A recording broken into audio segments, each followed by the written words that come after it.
À défaut de le prononcer, les Israélites prirent l'habitude, pour en parler, de dire le nom, Hachem. Vous avez ça, par exemple, dans le dernier film des frères Cohen, A Serious Man. Si vous n'avez pas fait attention à Hachem, il faut retourner voir le film. Et dans la lecture de la Bible, on utilise à sa place, quand on rencontre le tétragramme, on utilise usuellement Adonai, qui veut dire le Seigneur, ou bien Elohim, c'est-à-dire Dieu, le nom ordinaire qui signifie Dieu. Ayez, Asher, ayez, je suis qui je suis.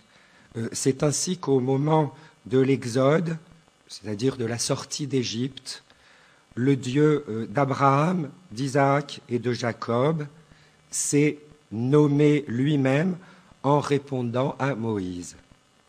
Alors, si nous reprenons le texte, donc dans le livre de l'Exode, Exode 3,14, nous trouvons ceci.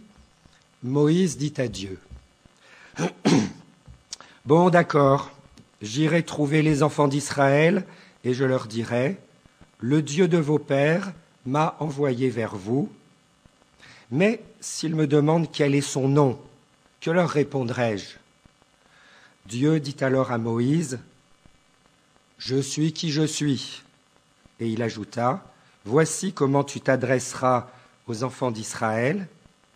Je suis, m'envoie vers vous. » Dieu dit encore à Moïse, « Yahweh, le Dieu de vos pères, le Dieu d'Abraham, le Dieu d'Isaac, le Dieu de Jacob, m'envoie vers vous. C'est le nom que je porterai à jamais, sous lequel m'invoqueront les générations futures. » Dans le monde ancien, je veux dire le monde akkadien, sumérien, grec, ancien, pour ne rien dire de l'Orient, le divin, les puissances suprêmes étaient, comme l'on sait, personnifiées, et cela permettait d'entrer en relation et de s'adresser à elles. Pour parler à un Dieu, il faut commencer par le loger quelque part, pas forcément dans un HLM. On lui construit un temple et on lui dresse une statue qui ne voit pas, qui n'entend pas, ne parle pas, s'esclaffe les Hébreux, se moque la Bible. Mais ainsi peut-on au moins, quoi qu'en disent les Hébreux, au moins peut-on s'adresser à la statue, à l'image, à l'eidolon, à l'idole, à la représentation. L'anthropomorphisme est on ne peut plus humain et l'idolâtrie, ajouterais-je, de toutes les époques.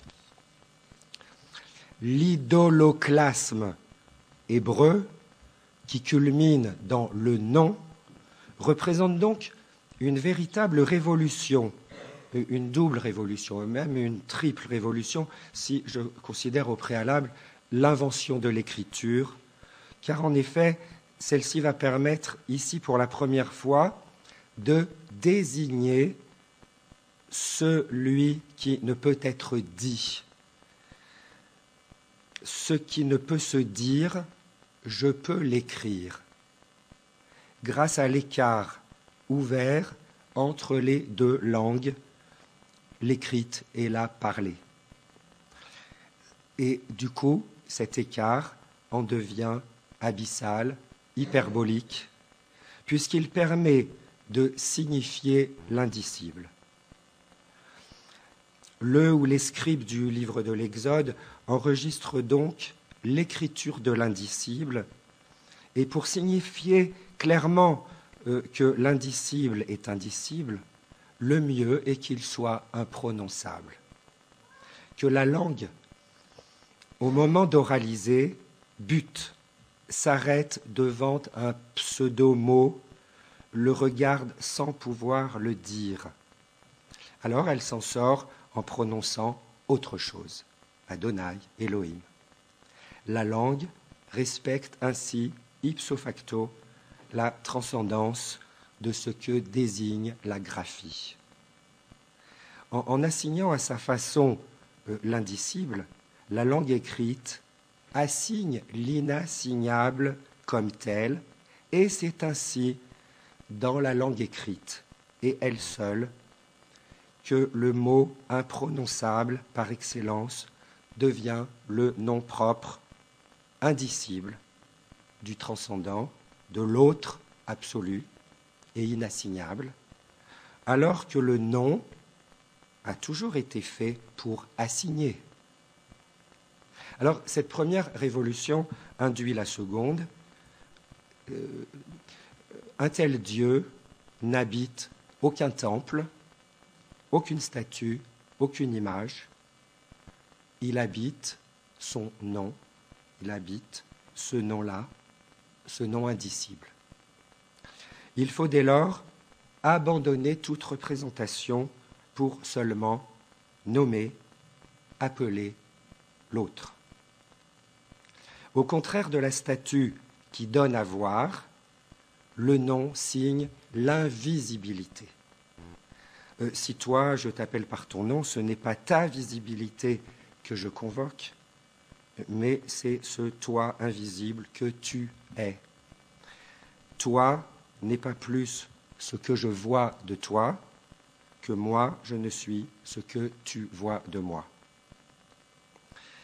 Enfin, c'est ce que je pourrais appeler la troisième révolution qui en découle, ce toi que tu es, c'est ce qui me semble vraiment important, ce toi que tu es, je mets des guillemets, on ne les voit pas, elles sont écrites, il n'est toi que comme je suis, c'est-à-dire comme un je suis, ce je suis si unique. C'est ce qu'a dit Michel Magnan.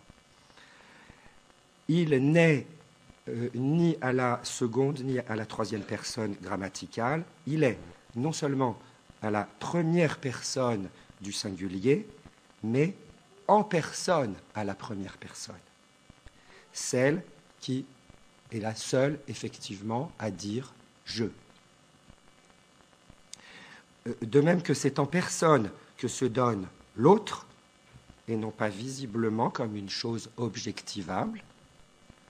De même, c'est seulement et uniquement en première personne qu'il se dit, puisqu'il n'y a que je qui puisse dire je. L'autre est donc je.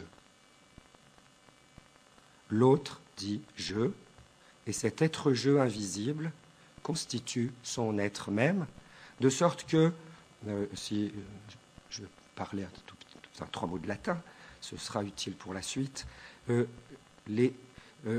sorte que les deux mots ego en latin et sum en deviennent strictement convertibles, le je et le je suis.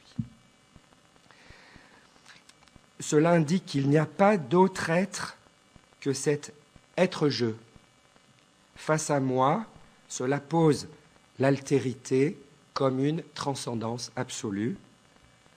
J'en comprends peut-être quelque chose d'autrui, mais je ne la comprends pas, cette chose, donc je ne le comprends pas. Autrui est donc absolument incompréhensible. Autrui, c'est aussi vous et moi. De ce paradoxe de l'altérité, qui est tout aussi bien donc le paradoxe de l'égoïté, de l'être soi, plutôt de l'être je, je ne devrais pas dire de l'être soi, mais de l'être je, il résulte que le nom n'est pas un nom donné à l'autre. Là, je reviens à mon tétragramme. Moïse ne nomme pas Dieu. Le nom est au contraire celui que Dieu se donne à Moïse, si j'ose une pareille construction. Bien plus, ce nom n'est même pas un nom, puisqu'il est une phrase, et une phrase qui est une fin de non-recevoir. Je suis qui je suis.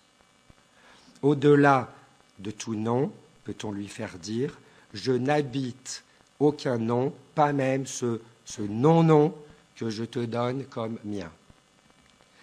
Par suite, un tel nom n'est pas convertible positivement en « il est qui il est », ce qui correspondrait à l'identité vide, parfaite, tautologique. De l'autre en question, il ne saurait y avoir aucun « il est », car il n'est pas quelque chose qui se trouverait être en quelque façon objectivable, comme je l'ai dit tout à l'heure, ou est donc connaissable. Au contraire, il est uniquement à la première personne. Il y a seulement son « je suis » qui se déclare. La postérité de ce « je suis » est supposée bien connue, mais est-ce qu'elle l'est vraiment ? Bon, pour l'instant, il est acquis que « je suis » est le propre de Dieu. Je suis et non pas il est. Et cela, j'y insiste, mais tellement brièvement, à l'encontre de toutes les illusions métaphysiques ultérieures d'une science de Dieu dite ontothéologique, de Dieu comme l'étant suprême, celui dont la philosophie moderne a d'ailleurs fini par nier l'existence. En fait, la véritable postérité du « je suis » est ailleurs, plus invisible, et cela de manière d'autant plus paradoxale qu'elle a donné accès à une visibilité nouvelle de l'invisible, à l'icône et à tout l'art occidental qui est issu de l'icône, autrement dit, issu de l'image, et non pas de l'idole, l'image d'un « je suis » incarné. J'insiste sur le incarné et pas seulement sur le « je suis », mais c'est quand même un « je suis ». En effet, un juif lui aussi supposé bien connu, du nom de Jésus, comme on sait, a sérieusement cherché les ennuis en déclarant à ses interlocuteurs, qui étaient juifs comme lui et qui connaissaient très bien les Écritures, il leur déclare « Avant qu'Abraham fût, je suis ». Ça, c'est dans l'Évangile de Jean, chapitre 8. Alors voilà, si on peut dire, une nouvelle révolution qui donne à la chair, car Jésus est un homme, un être de chair, et cette révolution donne à la chair le statut du « je suis » divin, de l'absolu, en faisant, ou en prétendant faire, entrer le « je suis » dans la chair, et bien plus, en le faisant chair, ou en disant « il s'est fait chair », comme on le trouve dans le prologue de l'Évangile de Jean. Donc, dans la chair, fragile, faillible, destructible, le « je suis », du coup, disparaît en quelque sorte, mais si on peut dire comme le levain dans la pâte, c'est ce qui se révèle, c'est ce qui révèle la toute nouvelle invisibilité du visible lui-même, celui qui est en personne. Toi, moi, ici présent, en chair. Désormais, un homme peut dire « je suis », ce qui ne signifie pas « je suis ceci ou cela », c'est-à-dire un ensemble de déterminations, mais c'est un « je suis » qui est à prendre au sens absolu. Chacun se souvient que c'est la métaphysique cartésienne qui a fait précéder ce « je suis » d'un « donc ». Donc, je suis ergo sum. Et qui a fait précéder ce « donc » d'un « je pense », ego cogito. Ego cogito ergo sum. Sur quoi l'ego, loin de rester une première personne, une personne en première personne, devient une res. Descartes parle de res cogitans, chose qui pense, chose pensante. Et donc, toute cogitante qu'elle soit, elle devient une chose. Donc, Descartes a réussi l'opération de substantialiser le je, la première personne. Et Kant, ensuite, dans sa prudence critique, non seulement, du coup, sera amené à abandonner le « je suis », il développera ces analyses dans ce qu'il appelle les paralogismes de la substantialité, pour montrer qu'on est dans des raisonnements métaphysiques qui finalement peuvent être réduits par la critique. Mais il conservera un « je pense », ich denke, seulement comme sujet formel de la possibilité de la pensée, ce qu'on appelle un sujet transcendantal. Le « je » en personne n'a donc plus de consistance en tant que « je » à la première personne de manière absolue. Il n'a plus de consistance que éthique et non plus, alors pour employer un mot de la tradition philosophique grecque, mais qui est c'est un peu gênant, c'est pas très logique dans mon discours. Si j'emploie le mot ontologique, c'est-à-dire qu'il y a rapport à la question de l'être même de ce jeu, mais c'est la terminologie dont on est obligé de se servir. Donc, le jeu en personne n'a plus tant de consistance, n'a plus de consistance que éthique et non plus tant ontologique, de sorte qu'il se retrouve du côté de la philosophie pratique, de la philosophie morale, et celle qui va pouvoir faire l'objet des attaques de la philosophie ultérieure, en particulier, je pense à Nietzsche, mais aussi on a parlé de Stirner tout à l'heure, et je crois que c'est un des auteurs aussi, peut-être à lire ou relire, par rapport à cette critique, au fond, du sujet moral, qui est celui qui reste après qu'on a opéré la destruction du sujet absolu, c'est-à-dire dont on ne devrait pouvoir parler qu'à la première personne. Alors, tout ça, dire il reste le sujet moral, ce n'est pas rien, mais c'est la porte ouverte à sa destruction. Nous sommes amenés en effet à constater que l'histoire de la métaphysique est en bonne partie l'histoire de l'oubli de l'être en personne qui se dit à la première personne, c'est-à-dire « je suis », ce que je ne devrais donc même pas une seule fois m'autoriser à substantiver. Cet oubli s'effectue au profit de l'einai, l'être grec, celui avec lequel nous pensons, nous, occidentaux, et n'avons jamais cessé de penser. Et cet oubli grec s'accomplit parfaitement dans le nihilisme qui clôture la modernité. L'achèvement de la modernité, on achève bien les chevaux, à savoir la fin des temps modernes. Je crois que cette fin des temps modernes a déjà eu lieu, pas très longtemps, ne consiste pas seulement en effet dans la destruction critique de la métaphysique, ou disons sa déconstruction pour rester poli, propre, mais dans la destruction théorique et pratique de l'homme en personne, nietzschéenne et post-nietzschéenne d'une part, du côté théorique, et nazie du côté pratique. Alors, en observant que ce n'est pas un hasard si la tentative de destruction nazie s'est portée préférentiellement sur la partie de l'humanité qui parlait hébreu et qui était détentrice de la tradition du nom de l'autre.